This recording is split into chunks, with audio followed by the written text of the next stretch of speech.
All right. What is up? We're out here 2 minutes late. Once again, my fault, because every single time we try to record, my computer does not want to recognize my camera. Apologies. Jack, Michelle, it's Friday. We've got Elite Racing. How are we doing? You want to know what I haven't done today, Matt? Work. I'm gonna guess eat. Oh, okay. All of the tune is Hyrox stuff. Multitasking at its finest. I mean, I don't know how you do. I don't know how you do. Those races were insane. You know, you just had just enough time after the women's race got done to get some breakfast. You know, maybe cool off because it was exciting, and then we got right into the men's race. I actually do kind of like that they had a break. It was kind of nice. It was nice. You did like that. I actually like it when it's back to back. It was just, I'm sure it's nice for anyone like commenting just so that they can go eat and all of that. I just kind of appreciated it myself in that respect. Jack, you're one of your most loyal fans. Is here. Dawson, there we go. He's got you, dude. Active YouTube commenter in all the land. He's got you. We might have a special guest. We might have boots on the ground. We'll see. We'll see. It's not who you think. They'd be a long-time listener, first-time caller, but I might have something cooking. TBD. TBD. I don't even know what it is, so I'm interested. I know. That's what I'm saying. I got nothing but the best for you all. Nothing but the best. All right. Gang. We had everything today. We had a world record. We had battles. We had newcomers. We saw the penalty box, unfortunately, in action. We had what seemed like, on the one hand, a very reasonable course on the women's side. And then 2 hours later, I cannot wait to put this course through Jack's butt, but no disrespect to the athletes, had to be fast. I'll try to run that in while you're talking. Yeah, for sure. Dawson, that comment is not going to make it onto the YouTube, but Brian, that one is. I don't even know. Where do we want to begin? Should we start with the women? Should we just go chronological order? Let's do it. Yep. All right. Actually, before we jump right into the races, no, let's start. Let's go to the races. We'll go right in. Let me pull this up.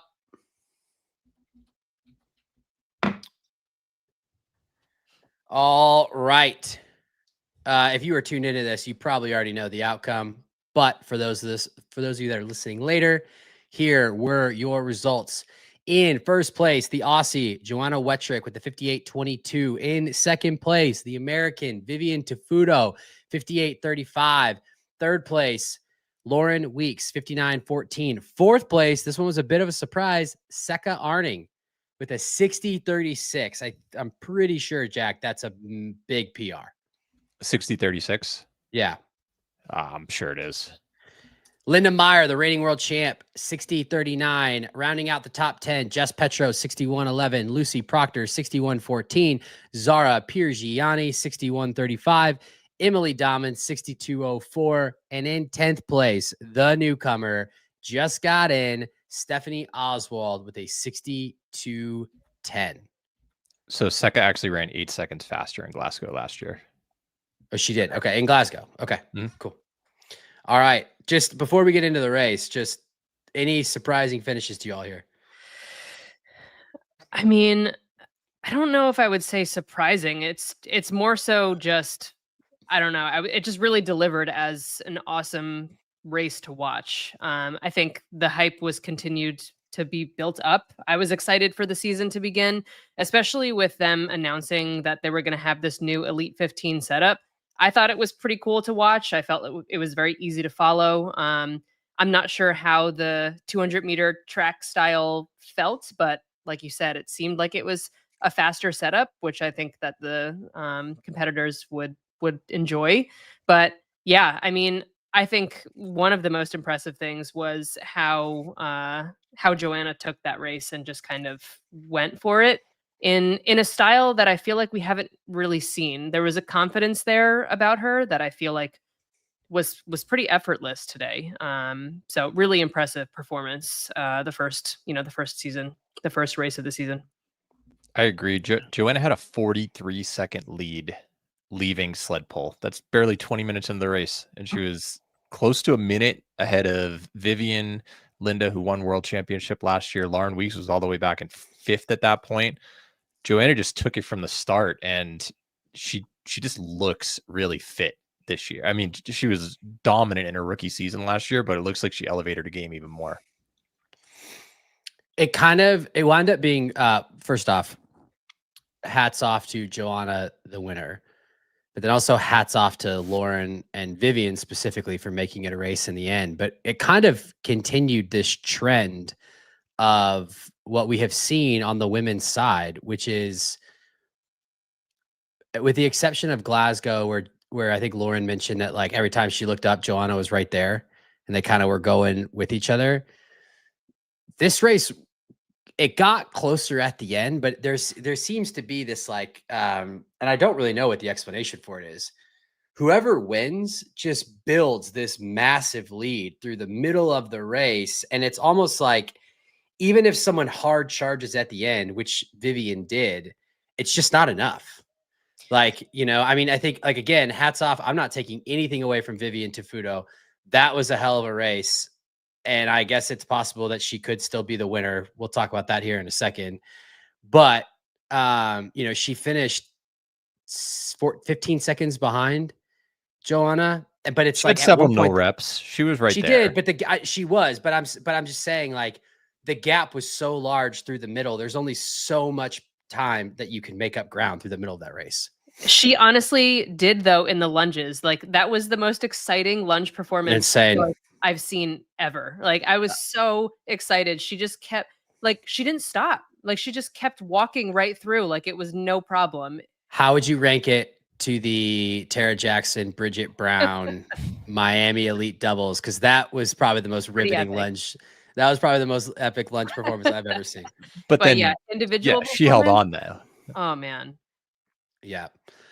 This is live, so I was gonna wait to talk about this, but Brian just put the comment here.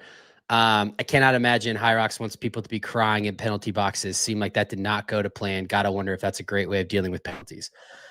I agree. I agree. I don't know.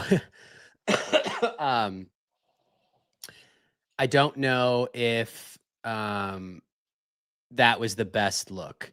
Also, I mean, okay, so for those of you that maybe didn't understand what happened, so Lauren Weeks and Lena went into Farmers fairly close together.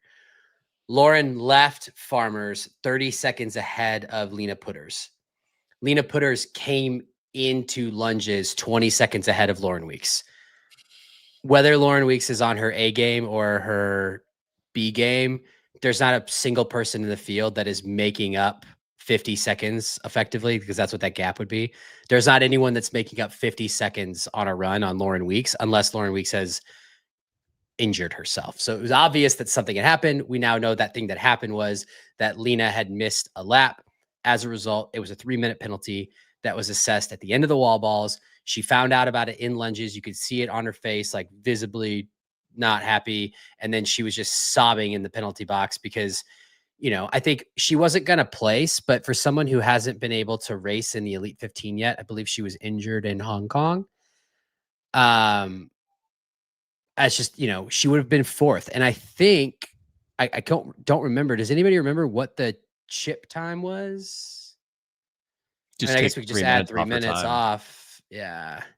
103.06. So she would have probably run right at 60, maybe even sub 60, because I don't think she necessarily sprinted across the finish line. I mean, devastating. Yeah. I mean, we really don't know the best way to, figure out these penalties.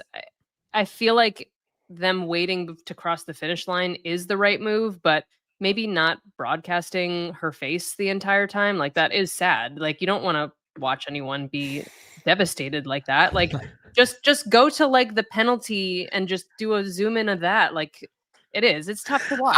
I'm so sorry. I'm not laughing at what you're saying. When you see Cheryl Snow's comment that she just made when I pop.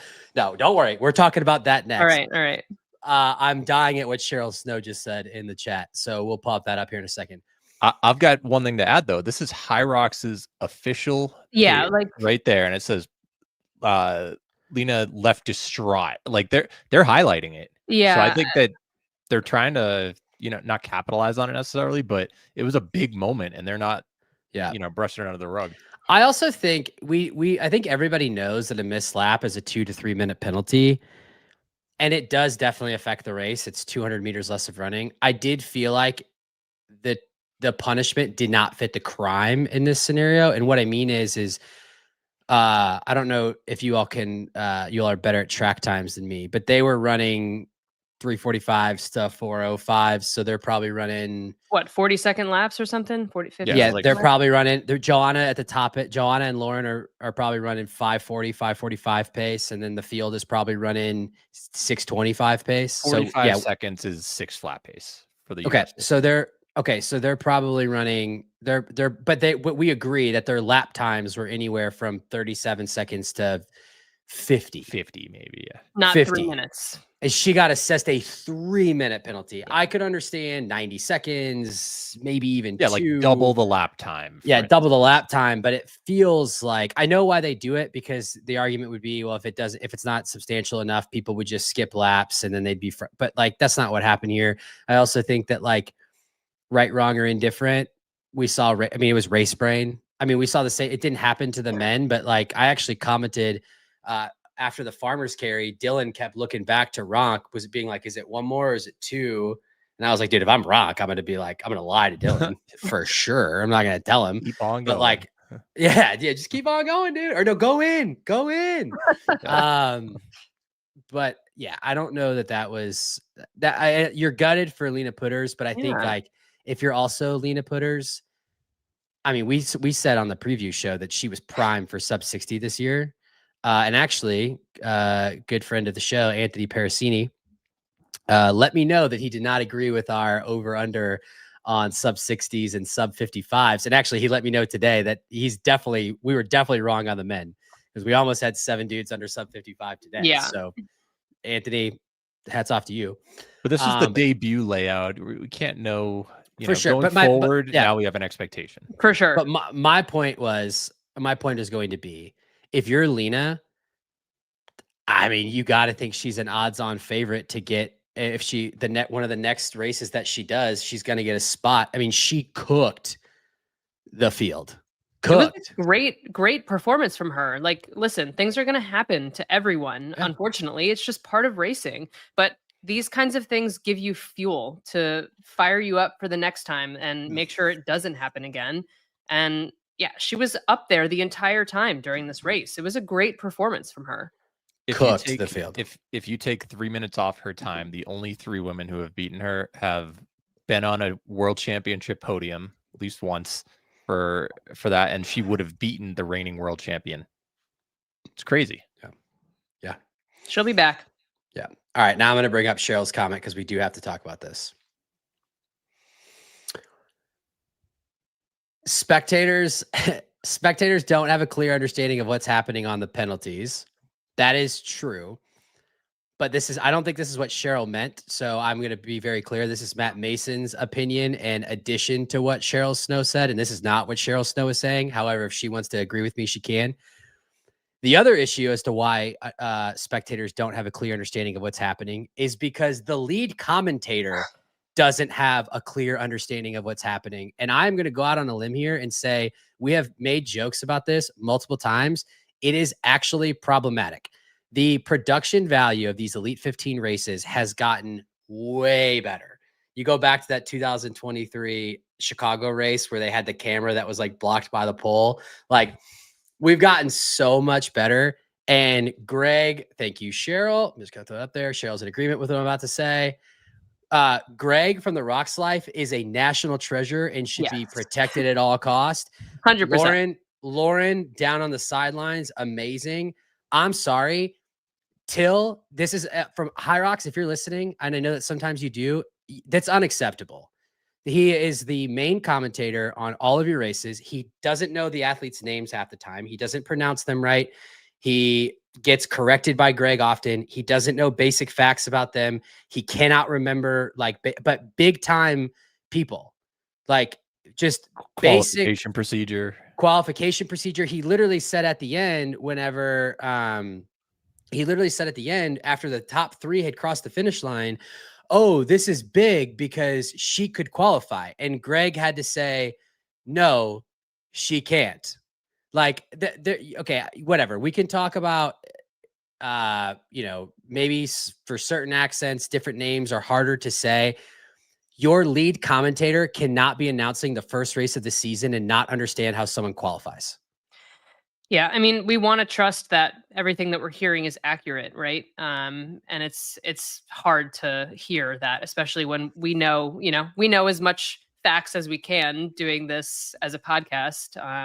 And so when we hear things, we're like, wait, what? Like that's not right. It's just unfortunate. It was, I mean, I'm not going to, I want to keep the focus on the athletes, but I was in several group chats where people were just like, what is he talking about? Like, that's just it's not even remotely close. It's not even remotely close to where things are at. And then even little things of like, they're on the row and he kept calling it the ski erg. And it's just like, I know that, he's probably some type of volunteer or whatever. I don't know how he got the gig, but it's like, you can't get names right. He doesn't get, like, they do such a great job with Greg and Lauren of telling these backstories. And then it's like, we get on the broadcast and like, all of that goes out the window. I think he made one that stuck out to me was in the men's race when Rich was like doing better than obviously he did at Worlds. He's like, Rich is coming up. Who's Rich Ryan's coach? And it's like, it's Rich. Like, you spend any amount of time with, I mean, it's just unbelievable. Watch his YouTube channel. Yeah, and it's awkward because you have to watch, you like notice how like Greg feels weird in the moment. I think, I'm not trying to put, Greg's never said anything to me. I don't know anything, but like you could tell like Greg kind of like awkwardly like is like, no, actually it's this or that. But it's, at least he's there to correct, right? Like that. I mean, that was the saving grace. So listen, people get on Tony Romo for far less every single Sunday on CBS. So I'm just saying, it's like if that's going to be the voice of Hyrox, like, come on. We hope for better in the future. Yeah. I'm gonna remain optimistic. Michelle, as the nicest, kindest race brain member who will not talk trash on anyone or anything, no matter how much you goad her, I commend her for this. I'm saying it. Find somebody else. Literally. Yeah, get Megita in there. Are you kidding me? He's got a broadcast background. Used to be a high level athlete. Get Megita. Get BK. Get a little Megita and BK in there with Greg. Let's get it going. Bracken would be awesome in there. Bracken would be great. Okay, back to the race itself. I think one thing. So the two things that stick out to me are the dominance of Joanna. She basically led wire to wire. The other thing that's interesting to me though is, I think Bracken said this last year when we were leading into Worlds about like what was going to happen with the new sleds, and Lauren lost first place by, what does this come out to be? So it's 58-22. 59-14. So 52 seconds is almost entirely sled time. So Lauren, actually, I think this makes sense. She actually probably outran / outstationed, or at least went stride for stride the rest of the race. And again, there's no holes in Lauren Weeks's game. But if there was one thing that we have seen get her, it has been the sleds. And we saw that with a couple people. This is not just Lauren, for the record, but it does still seem like the turf was supposed to bring consistency, and it does not appear to have brought consistency. We saw the men's side too. We saw some of the better sled pull athletes struggle on it. So I don't know. But it didn't. But there also weren't slow sled times. I mean, Rock pulled that thing Yeah. in 250. Sub 3 on a pull is stupid. Yeah, I was gonna say it almost seems like you can just tell which athletes were, I don't know, maybe more focusing more on the strength or Yeah. just did better. But I agree, there wasn't like a crazy sled time from either. There was just people who performed better on that particular station. Well, I mentioned in the group chat that Lauren is going to need to find a way to get better at sleds, or this is going to be a subpar year for her by her standards. It's just a matter of fact. That's the only place she's losing ground. And the rest of the women's field is so good on every other station. You now have really high level runners who are willing to go out with her. She's got to find a way to make that weakness into at least a manageable gap if she's going to lose a little time there. But I think the rest of the field is just too good at this point for her not to have to improve that. Just seems like strategy is kind of changing too. It didn't seem like an absurdly fast race. It seemed a little bit more controlled from everyone. Maybe that's to try to get better sled times or try to prepare better for certain stations. But I do feel like there was different strategies at play throughout this race. Maybe just a couple of testing for the first major. It did feel a bit different up front. Yeah. So shout out to my friends at High Result that you can compare races. Lauren outran Joanna by 46 seconds. In this race? In this race. Oh, wow. And you said it was a 52-second sled difference? It's a 52-second total time difference. Joanna outstationed Lauren by a minute 38. And then the major gaps were 23 seconds on the push, 25 seconds on the pull. So that's 48 seconds right there. And then skier 5 seconds. That's nothing crazy. Farmers 11 seconds. Joanna did outlunch her by 21 seconds. But I mean, point stands. I mean, it was Lauren Week's still the best runner in the field, in this field. And I guess question for you, Jack, because I remember as a listener of the show, you all talked about this prior to Manchester. The knock against Lauren was that she really struggled with farmers carries, right? Mm-hmm. Yeah, it's like, oh, is she going to fix this? Is she going to fix this? Is she going to fix it? And then she fixed it, and then she dominated and won a world title. Got to think Lauren loves racing. I have no idea what she's going to do. She loves racing. She'll probably go to as many majors as she can. She's got 9 months. I mean, she's qualified. She's good. She's got 9 months. Got to think that this won't be a problem come Sweden. No, I totally agree. And I mean, she's proven that she can change her strategy, work on her weaknesses. She's got the most impressive record in the history of the sport, realistically. So there's no way she's just going to go to the next major and be like, I hope it works well down in Melbourne. Like, that's not going to happen. Yeah. She's the one that we can be the least worried about always. Yeah. And we're talking about a bad performance for her being third place in the opening major of the year. Still only missed one podium in her entire career, and that was when she was pregnant, right? Yeah, when she was pregnant. Like, this is going pretty strong. Yeah. She's gonna be just fine. Do you want to know who will not be going to Australia? Vivian. She mentioned that at the end. Did you catch that? Yeah, she did. Yeah, I don't blame her. But let's talk. 24-hour flight for me. Let's talk about this because this race was, I mean, Vivian is she's been showing signs for a while. Obviously, world champs probably didn't go the way that she wanted, but I mean, let's look at her last 3 Hyrox performances. Glasgow 59:38, 3rd. Chicago 61:58, 7th. Hamburg 58:35, a new PR, 2nd place. She's the 2nd fastest woman ever in Deca fit, only to Lauren Weeks. I mean, is this the Vivian breakout year? She just ran the 6th fastest ever time in Hyrox history, and She was one of a very small number to have gone sub 60. Now she's done it twice. This is going to be a scary season for her. Yeah, this is over a minute PR. This is huge. Yeah, and I'm just gonna throw this out there. She might still win this race. I don't know. I mean, we got to call it because it's in the rule book, and it got mentioned on the broadcast by Till multiple times. Joanna was carrying chalk on her person, and she used it 2 times. It is in the rule book that you cannot do that. It specifically states it. I actually sent a message to Rylan whenever he was over in Asia because he mentioned that he was going to put chalk in his pants. And I sent him the rule book and I was like, hey, man, don't do that. They changed that this year. You'll get a penalty if you get caught using it. I believe it's a minute penalty.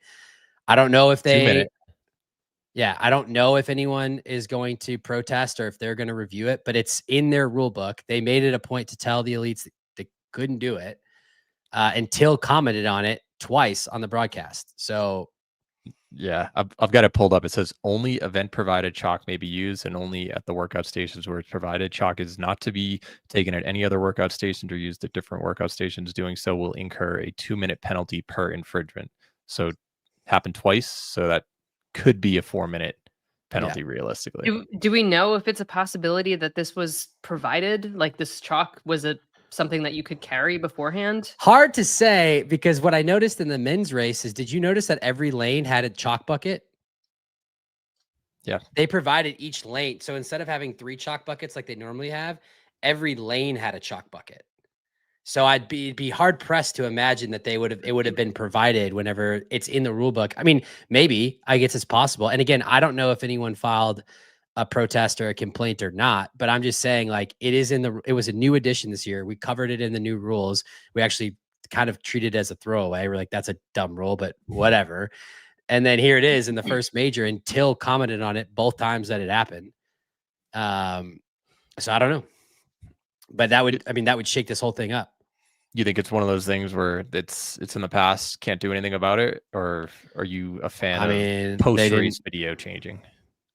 I mean, I made it very clear that I'm not a fan of post-race video changing because this is exactly what happened with Jeremy McConnell and Hunter McIntyre, where it happened in the race, and then the appeal was not filed until hours later. Yeah. So I'm not during the day. Yeah. So to be very clear for anyone who thinks that I'm coming after the Aussies, I think if it is applied, I think it's dumb. I don't think it has any result. I don't think it has any effect on the race. I don't think it should be applied. I think it's a stupid rule to begin with. I don't know. Dawson, is this true? Dawson is on Elite 15 contact fields. So I don't know if this is true or not. But it sounds like they've got potentially 48 hours to review. So to be clear, I don't think she should be penalized for this. I don't think it's a big deal, and I don't think it should cost her a win. But it is in the rule book. And so if it's in the rule book and it says it's a penalty, as my good friend Dave Claxton would say, you got to call it by the book. Let's say this happens next race, doesn't matter to who, someone has chalk. Is that an appropriate time to just apply the 2-minute penalty, sit in the penalty box right there if you catch it during the race? I would think so. But I mean, again, it's one of those things that's hard to catch. Oh yeah, that's a good point. Oh, yeah. I forgot about that. The Tomas and Sean, that was why everyone freaked out about that, because it happened days later. Like no one even knew that it was a problem. It's just not a good look. Not a good look 48 hours later, but I get it. They showed the podium checks and everything. Like, as far as I'm concerned, it seemed like it was pretty set in stone. So that'd be pretty disappointing to change it at this point. Yeah, agreed. Yeah, I agree. But I mean, it is something. Again, it's in the rule book. They mentioned it that it was a part of the rules. So we'll see what happens. But nevertheless, great race between Joanna, Vivian, and Lauren. Lena Pooters as well. And then honestly, I mean, Seka Arning. Yeah. I mean, she was last in Chicago. So talk about a epic comeback to get 4th today. That was so solid. Yeah. I would not have expected her to be the top finishing German athlete in a race in Germany with Linda Meyer in the field. It's cool to see, though. It's a great story. I mean, poor Seka has had just some terrible luck. I mean, we're talking like passing out on the The wall worst wall balls. balls ever. Yeah, multiple times and finishing. She stuck her nose in it. She raced hard. She was kind of far back at one point and really put herself into it. I mean, she got to feel good about this. I mean, she beat some good, like, experienced racers. I mean, as you mentioned, she took down the reigning world champion. She beat Jess Petro, who had a great race. She beat Lucy Proctor. Like, she beat Emily Dahmen from last year. I mean, there are some big time names in here, and you got to think that she's going to have I mean, if this is just a sign of things to come, like, I think she mentioned that she thought a little bit of the race problems that she was having were nutrition related, maybe like electrolyte imbalances and things, and she feels like she's got that figured out. So Her past see. 2 majors, she got 4th in Glasgow, and then World Championships in Chicago was after that. But so she's back-to-back 4th place finishes at majors. Yeah. It's a solid race, and she goes again tomorrow with the new team of her and Camila Massa. That will be a good team. Thoughts on Linda? I mean, to come back with 5th, I thought was great, because it seemed like she was kind of middle of the pack or towards the end early on, at least, if I remembering correctly. Obviously, we would have loved to seen her up front after an awesome world championship, but I mean, I still think that this was a good performance from her.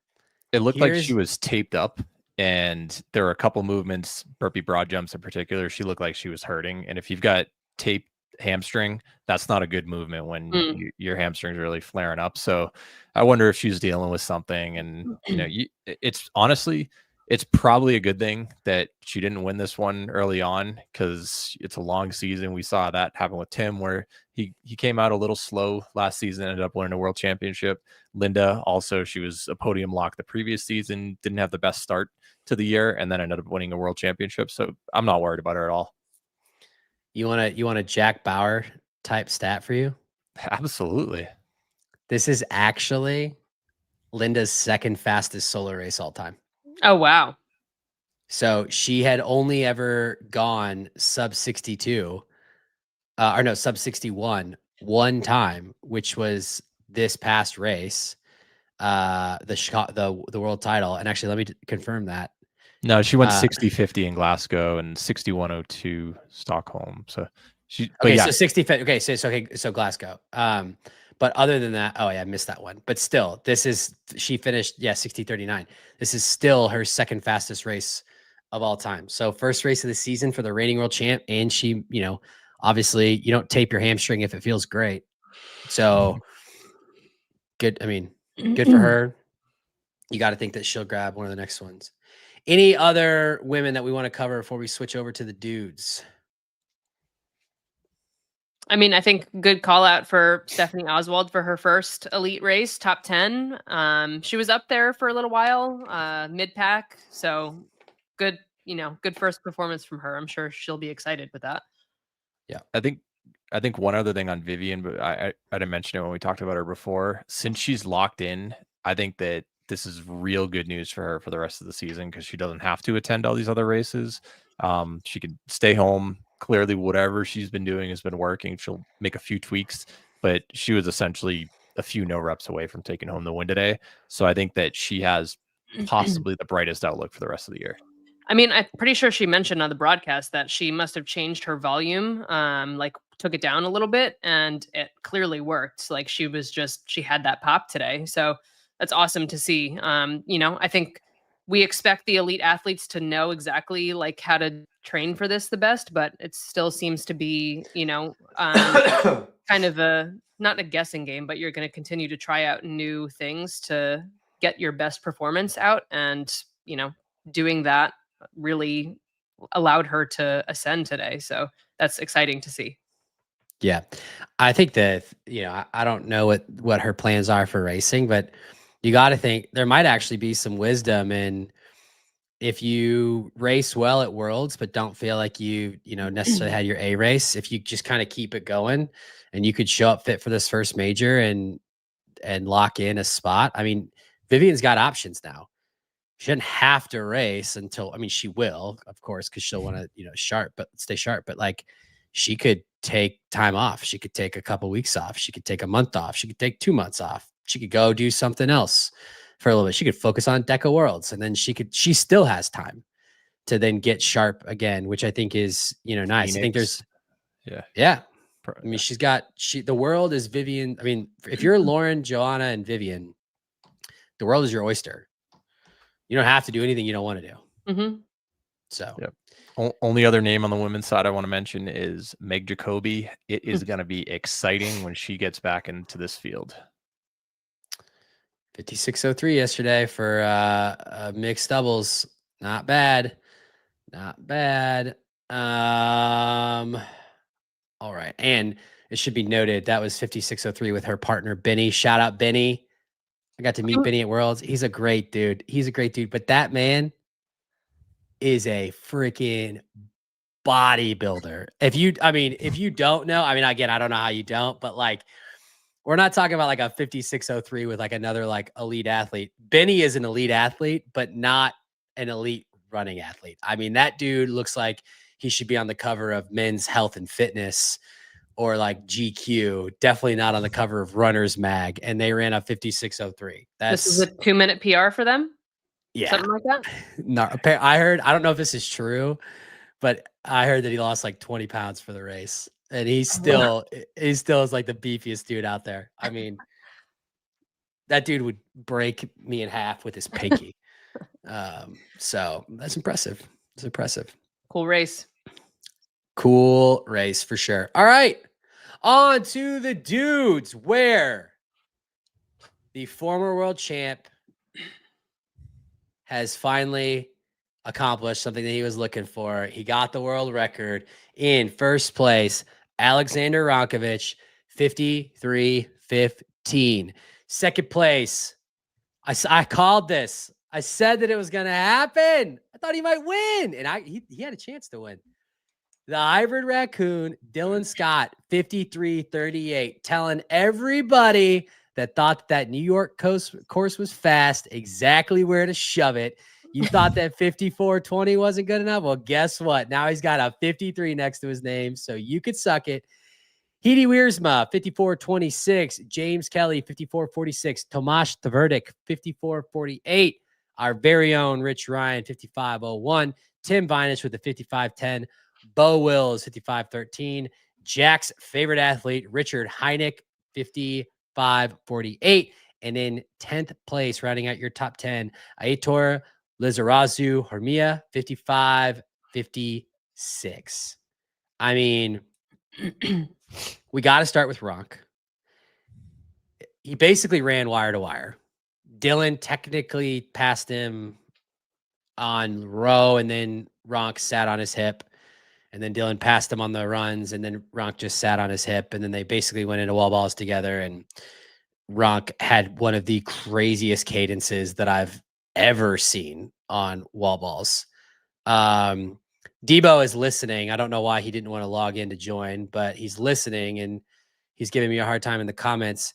Debo, was it? That's why he's not. That's not why he's not here, to give you a hard time in the comments. Was it Froning, Debo, or was it Matt Frazier who said that the only way to get faster at Karen was cadence? Let me know in the comments. But 326 unbroken wall balls, and I don't think he had any no reps. That was pretty nasty. Truthfully, I don't know if I've ever seen two guys more effortless winning the race this way. Like, they looked comfortable. I don't know if I've ever seen guys more comfortable winning in world record style. That was quite impressive. I'm just still amazed at 326 wall balls with a 53:15. I mean, you can't run that time without fast wall balls. Yeah. But still, yeah, I totally agree. He is the athlete you do not want next to you at the wall balls. And Dylan gave him a solid run for his money, but Alex is so dangerous there. Yeah, I mean, if there's one thing, like, and this is not a knock against Dylan, that race was amazing, but like, you just kind of had the feeling like if Dylan was going to pull it off, he was going to need to have 20 seconds of separation between Ronk at least. Because Ronk was feeling it. Like when they went out of the lunges together, he like looked at the crowd, Like having and a he was good like- time. Yeah, Yeah. I was like, all right, he's not gonna drop that wall ball. Like he might get 20 Yeah, no he was- reps. He's not gonna drop it. Just He did that in comfortable. Austria and was just untouchable that rate. Like when he's feeling it, he gets the crowd involved, and you knew this was going to be a special day. Then of course sets Yeah. the world record. Did we figure out what was wrong with run 6? Why it's so long? Oh, I didn't even know. Is it a? Is it longer? I think it's the time? one that you thought that Rich had run an extra lap on. Oh, It's because like it's everyone was showing 420 something. yeah, 420 something. Huh? But Maybe everybody they Uh, extended the rock zone into it or something. Do they have rock zone separated or no? My guess is what happened. Well, no, that wouldn't. I was gonna say maybe they accidentally clocked it wrong because of the farmer's carry, but then they wouldn't have the farmer's carry time. Like I wonder if that got added in. No, but it's there, 124. Yeah, I don't know. But anyway, it doesn't matter. He took that thing out. I mean, we were watching it, the Team Kent group chat. We were watching it together. Dawson, that explanation doesn't make sense. Transition after farmers, it isn't a full lap. Why would the run be long then? Explain yourself. I don't understand. He took that thing out fast. I actually said we did a live Zoom call where we watched it together, and I was like, I actually asked Kent, I was like, do we think he's making a mistake? Like he's outrunning everybody, and what was he skiing? 138s to 140s, which I know is like some of them do that, but I was like, man, like this is aggressive. And then he followed that up with a 327 run 2, a 212 sled push. I mean, the 252 sled pull, Diabolical. it just doesn't make sense. It doesn't make sense because that's including entering the rock zone and leaving the rock zone, which means he probably pulled that thing in like 230. Wild. Insane. I mean, insane. This is a great race for Ronk. I mean, anything else that we want to, I mean, you can't find a flaw anywhere here. Yeah, I've got a staff for you in a sec. Just keep stalling. I'll have it in. Well, I was just All going right. to say, Go for it, Michelle.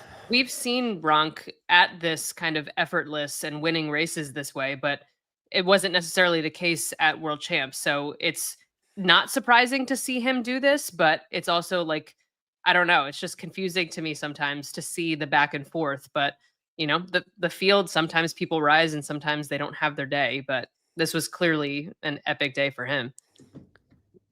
Yeah, Yeah. and once again, I think what's crazy is that for a sport that highlights the Elite 15, there are still so many of these races that someone is able to just like take it out to the field. Now, granted, Dylan, he didn't really take it to Dylan.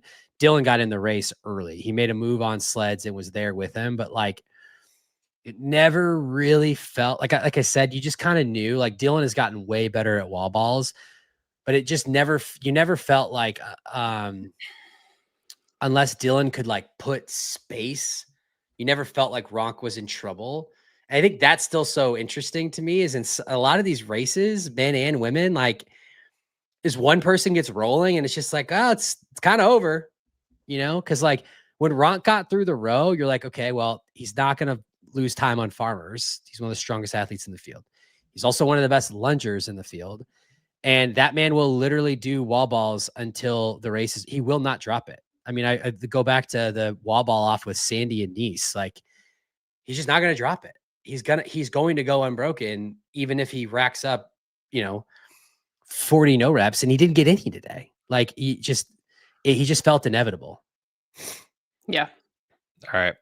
Here's a question for you guys. How many of the top 20 fastest times of all time does Alex have after this race? All pro only, pro and or elite. Pro/elite. 7.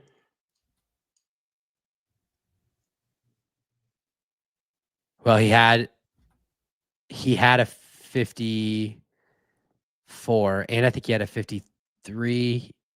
He had a couple His slowest time, 55s. 54:43, is 18th fastest all time. So that's his slowest time in the top 20. I'm gonna say he's got 9. No, he's got 5 of the top 20. Hunter It's pretty good. McIntyre only has 3. James Kelly has 4. Like, this is A quarter of the fastest times. Pretty sweet. Mhm. Although Hunter has raced significantly less in the last 2 years, but still. I got you.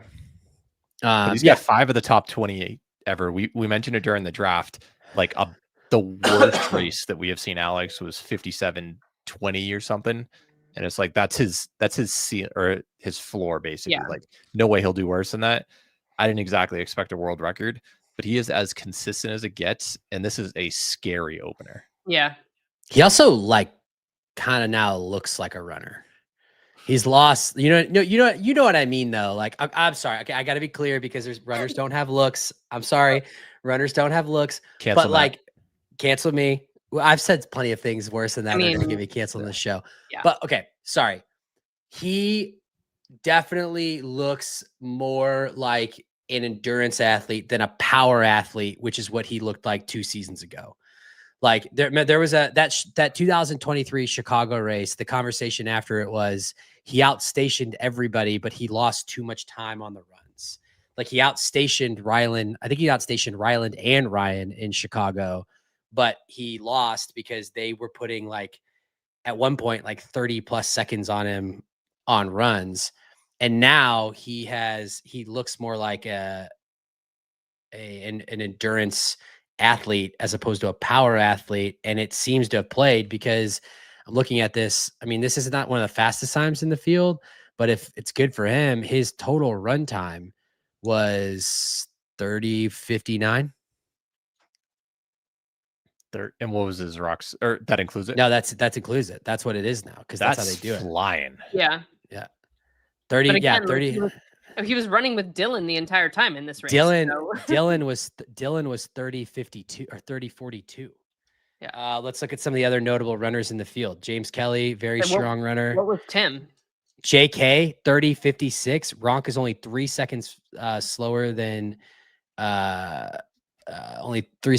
JK. Rich 30:49. He's only 10 seconds slower than Rich. Tim 30:49, 10 seconds slower than Everyone's the same running level, it seems. Yeah. That's so really it comes down to stations. That's wild. Yeah. But like if I would have told Jack Bauer, if I would have said to you 2 years ago that Alexander Roncevic was going to run 8.7K in 30:59 in a Hyrox race, you would have said no way. Fair? Yeah, that 5:44 mile pace. That his average K would have been 3:34 across that. That's not happening. He went from looking like Benny to looking like Benny. It's the on clouds, dude. Yeah. It's the on clouds. This is not a shoe episode, but we could make it one. All right. I mean, what do you think? You think this bothers Hunter? You think Hunter doesn't care? Bothers him. I think it does. I think it does. Like a world record. Yes, world titles. He's got all those. Other people also have it, but there's only one world record holder. And I think that it meant a lot to him. Yeah. Yeah. I don't think it should matter because I think that we've proven that times should not matter in this. But all right, let's talk about the Raccoon. It was a hell of a race. We already mentioned his running. I mean, 53:38. I mean, that would have been what, the 4th fastest time of all time before today? Mm-hmm. Or third fastest time. He's got the 5th fastest, Alex included at this point. So yeah. Yeah. Okay. So it would have been 4th fastest time of all time. Runs 30:42 total run time. Listen to these stations: 3:39 ski, 2:11 sled push, 3:12 pull, 2:24 burpee broad jump, 3:44 row, 1:24 farmers, 3:12 sandbag lunges, 3:51 wall balls. Where's his weakness? I mean, when you run a 53:38, there are no weaknesses. I know. Mhm. That's There's what I'm just saying. people. Like, there's just people who have a better Seriously. race than you. And you can see that his like strategy is playing out really well. Like he had a very similar race style. I feel like taking it easy during like to get to the ski and then slowly ascending through the sleds and then just took it from there. So unbelievably impressive race. He can certainly race now overseas. That's for sure. Yeah, that was the only question mark left in his game. Was like he had ascended, but like I don't think, keep me honest, I don't think he's had a chance to prove, because he hasn't raced overseas since Amsterdam of last year, right? Yep. So Well, I was going to say he just did a team one, but that's Right. He has not raced solo since Amsterdam of last year, and so now I think he is firmly like, if Dylan's in the race, you have to be worried. Mm-hmm. 100%. And you can't say that he doesn't have the gear to shift into, because that has to be the fastest run time on the day. Because we already said he's faster than Tim and Rich and JK. I don't know that anyone in that backpack, no one in that backpack would have run faster than that. So, Dylan's going to be a problem. Yeah. Dylan was in 10th place heading into ski. So he was very patient, like Michelle said. And I immediately take that back. There is someone who did run faster than him, and that would be the 3rd place time of Hiddy Wiersma, whose run total was 30:34. Wow. He looks fast though. Like it's impressive. Yeah. I mean, the other big breakthrough today is Hiddy. I mean, his station times 3:37 ski, 2:48 push, 3-minute pull, 2:50 burpees, 3:50 row, 1:20 farmers, 3:14 lunges, and wall balls are getting better, 3:54. Same thing. I literally said it on the group. I was like, this race for 3rd is going to be tight, because it was Hiddy, it was Tomash, it was Tem, it was Rich, and it was JK. And I literally made the comment, like, Hiddy's problem has always been wall balls. If you have to think, if you were Rich or JK and you are right there, you have to think that you're in it. And JK did wind up being in it, because you're going to gain time on him. And JK was, I think, 40 or 50 seconds back of Hiddy coming in, and he only finished 20 seconds behind. But let's not take away from Hiddy. I mean, this was a great race. Yeah. Well, the thing that super impressed me about him is he reached sled push 2nd place, fell apart. He was on camera, a lot of that, getting real low. Like it's just tough as a taller athlete to look like for him to get that sled moving. He left it in 12th place. By the time he reached sled pull, he was back in 4th place. Like that's crazy on just a run. Yeah. I mean, he had the race of his life. He really did. Guy can run. He can run. So shout out to him for putting it together. On JK, this is the 2nd race in a row where we've seen this, where he, he's been very honest. He's not going to go out super hot, just because it's just not what he's going to do, but he's going to race hard. He seems to, 2 races in a row, he seems to be getting, I don't know if it's the sled pull, and his sled pull time wasn't poor. I mean, his station times were 3:43 ski, 2:35 push, 3:16 pull, 2:43 broad jump, 3:55 row, 1:39 farmers, 3:14 lunges, and 3:31 wall balls. He finished incredibly strong, but that kind of like 25 to 50% of the way through the race, he was pretty far back. Like he was fairly disconnected from the field. I think he was in like 10th place at one point.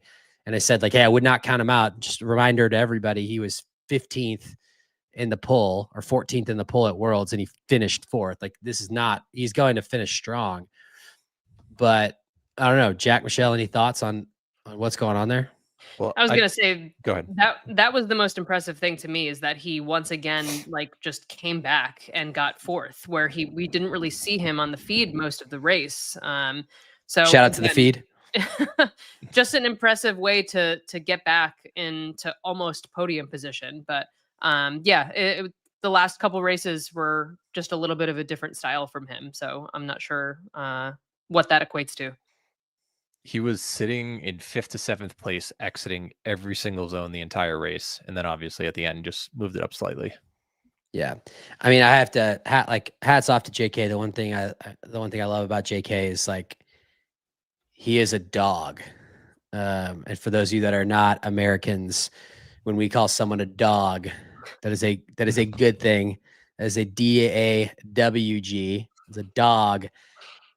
He is between going. Mr. Irrelevant and a dog, like you're giving some serious cultural references recently. But I'm just saying, if you are not American, if an American says that you're a dog, that is a good thing. It's a very good thing. He runs so hard, and he's never going to quit.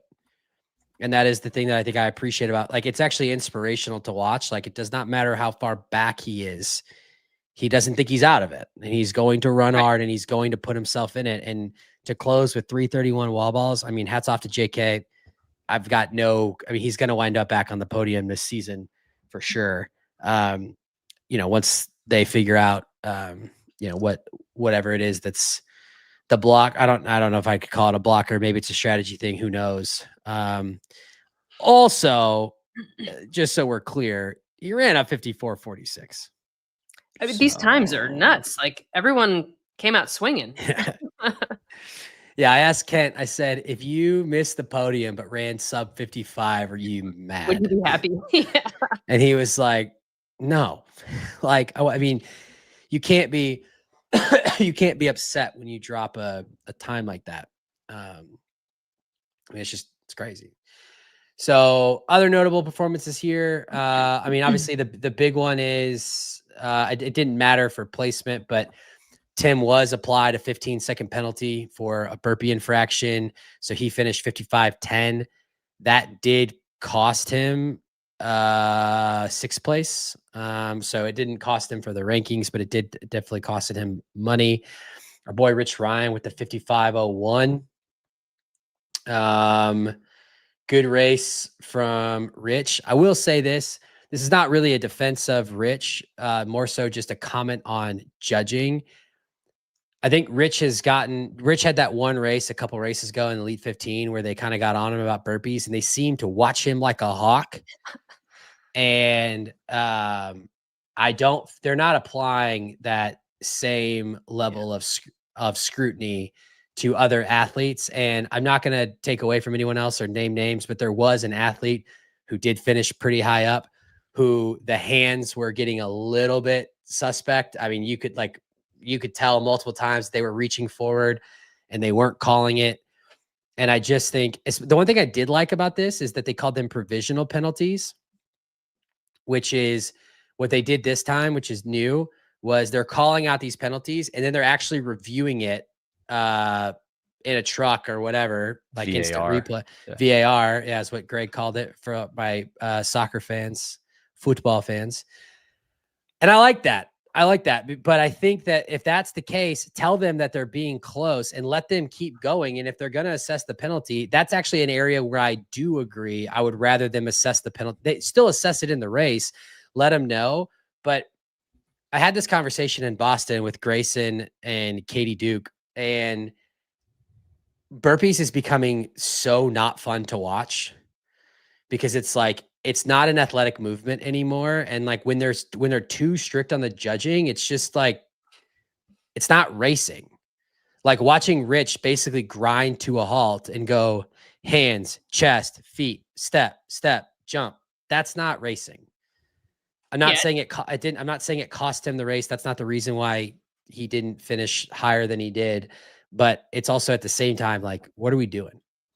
It just doesn't look fluid anymore. And truthfully, like you saw the ref or whoever like right up in his face again. And I just like can't see what's going on. It's just so, yeah. And I think that's the point. It's like, it's so difficult to tell what is correct and what's not when we're being so particular about like not so much space of difference. Yeah, it's not what we want to see on the screen. We want to be able to like enjoy the race as well as the athletes just get the job done. They don't want to be stressed out about this particular station.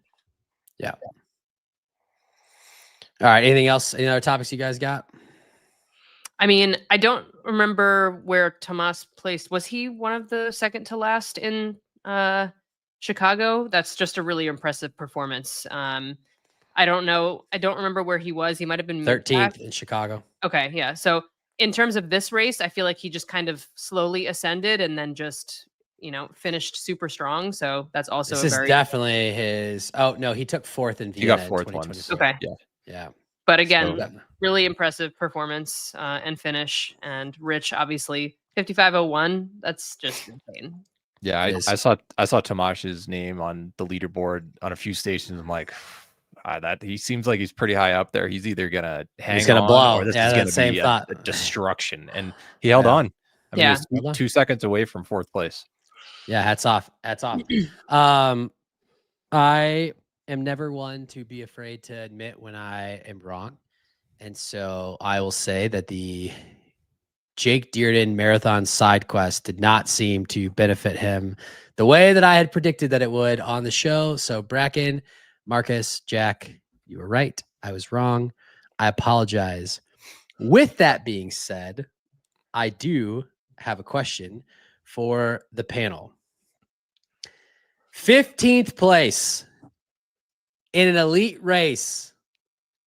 I know that not all courses are the same. 15th place in an elite race, sub 58. Should elite 15 times count for your 2 times to get into an elite 15 race? No. It's one of those apples to apples comparisons. You cannot compare a 5-lap course that doesn't have any traffic on it versus a different course where you may not even have had all the fastest athletes in the same 10-minute wave on the same day at a venue. Like, no, you shouldn't count it. Perfect farmer carries.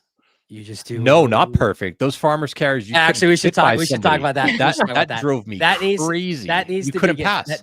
That needs to get fixed. You're not allowed to cross the white line, and it was too tight. Shout out to Dylan for just boxing Ronk out.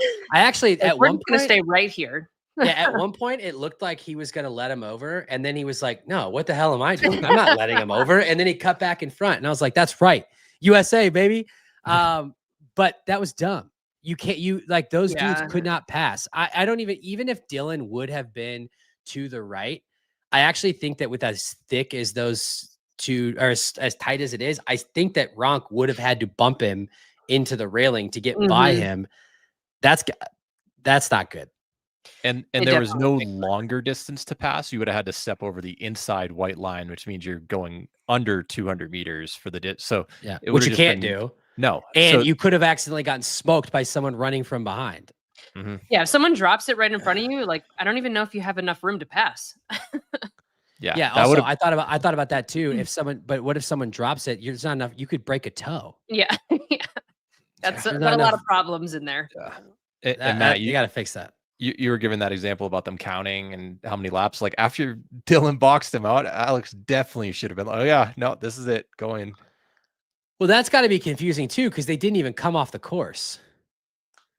So technically speaking, they were on the course for 11 laps, right? If you want to think of it that 11? way. Well, yeah, because run 6, the farmer's carry is just still out there on the course, and then 5 more, and then 5 more for okay, for run 7. So they were out there for, like there was not like a change of like scenery. But I think that there's enough evidence of this that now I understand why people are showing up and racing these elite 15 races, regardless of if they're healthy, if they're training, if they're not, because I mean, I think there's like perfect conditions. There's no one on the course. It's no rocks. I mean, it's still 8.7 meters, but they usually have it set up. I mean, that course looked beautiful. The way that they had it like carved in for people to come through, and like, even if you are Rich as an example, and you're bummed because you didn't place and you're about to have a baby, like dude ran a 54:30 in Glasgow and a 55 today. His average time for the rest of the year is 54:45. He's fine. He doesn't have to race for 6 months. Yeah. Yep. Take the opportunity if it's there. I think it was, what was it, 18th or 19th roll down on the women's side and 21st for Hyrox on the men's side. I would be shocked if it gets that far again, except possibly Australia, just because of how far it is to get for people. Yeah. What was the cut line for this race, Jack? 56:21. I believe so. The top 10 is all underneath that. Yeah. So they just Easily. guaranteed 12 more months, essentially. I think Hyrox is now probably in for the rest of the year with that race. That was a good major- debut by him. Like, Yeah. obviously he faded a little bit. It was going to be a learning curve, but like still took down some pretty solid athletes. Yeah, let's look at Melbourne.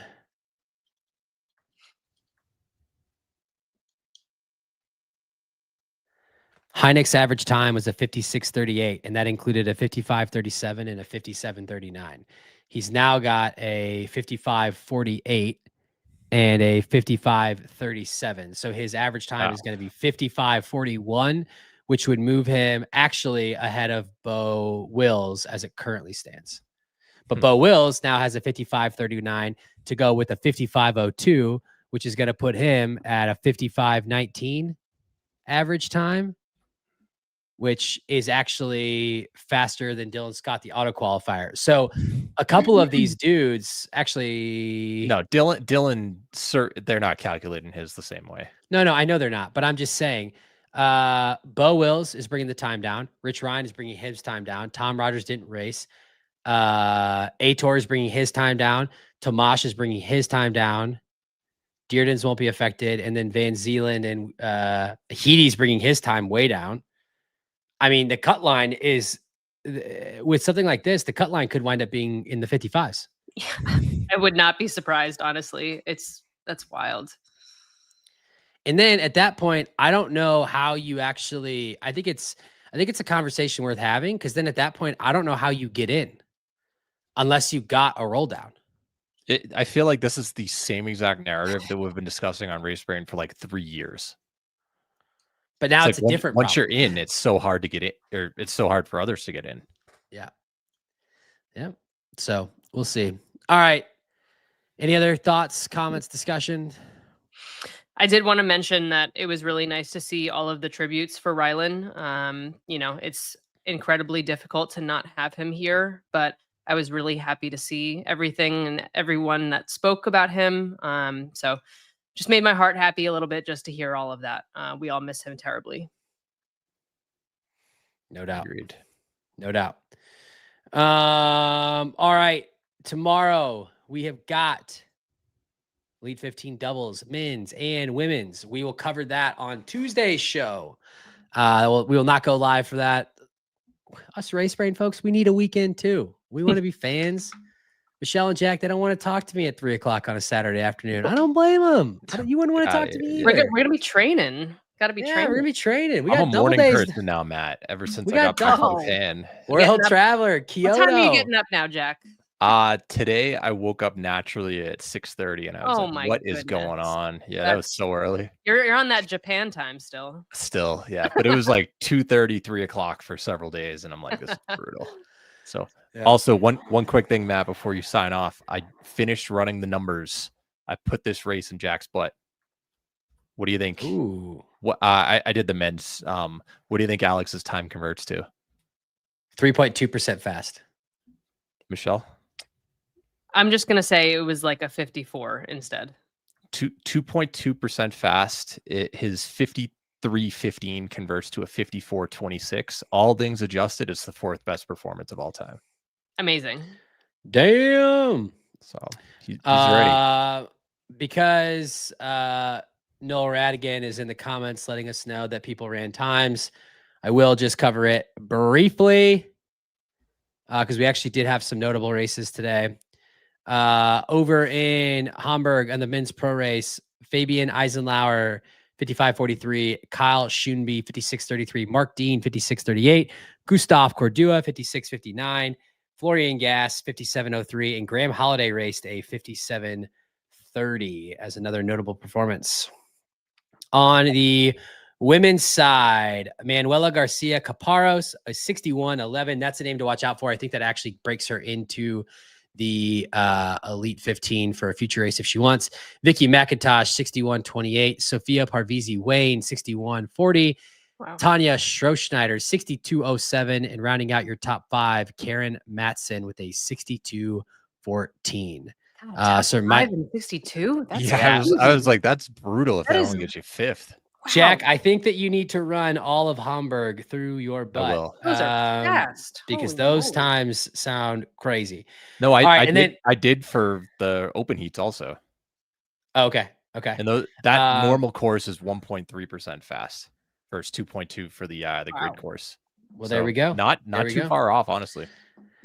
And then today, we've got the men have not gone off yet, but the pro women have raced in Toronto. And I want to bring this up because for those of you that have been around for a while, we got a name coming back around. Your first place overall in Toronto finish, Belle McFarlane with a 63.21. For those of you that don't know, Belle McFarlane took 3rd out of nowhere at Hyrox World Championships in 2023 in Manchester. She was not a fan of the qualification system. It made a point to let people know that she was not a fan. And she said she was no longer going to race solo. She was only racing mixed doubles. I don't know what's changed, but Belle McFarlane is someone to watch out for. She is a world championship podium threat. That was a strong year of competition. Obviously, this is her first race back. 63.21 is not enough to break into the Elite 15. But if she is back in on training, you never know what could happen. Rounding out your top 5, Tara Jackson, 64.44. Samantha Faddis, friend of the show. Crushed it. Friend of the show. I'm not positive, but I think that's a fat PR. Yeah, her last one was a 68, I think. Yeah. And Hell she's yeah, been like, Sam. Like 2 minutes off, 2 minutes off, 2 minutes off. Like super. Hell yeah, Sam. She runs a Hyrox account for moms. She's doing great work out there in California. Her husband is a first responder. Shout out to him. They got 2 little kids, and she's out there grinding. 66.23. Hell yeah, Sam. Maria Fetchik, 67 flat, and Quinlan Hickey with a 68.59. And then tonight, the dogs are racing, baby, in Toronto. We have got the raw dog himself, Dawson Miller, facing off with his partner, Marcus Wallace, Race Brain's own Jack. Michelle, I know who you're going to pick head to head tonight. They're partners, but they are out for blood. Who you got? You got the raw dog, or do you have Debo? What are they in the comments here for? Shouldn't they be preparing for the race? I was like, Dawson seems a little too relaxed at the moment. You know, he's commented 30 times or so.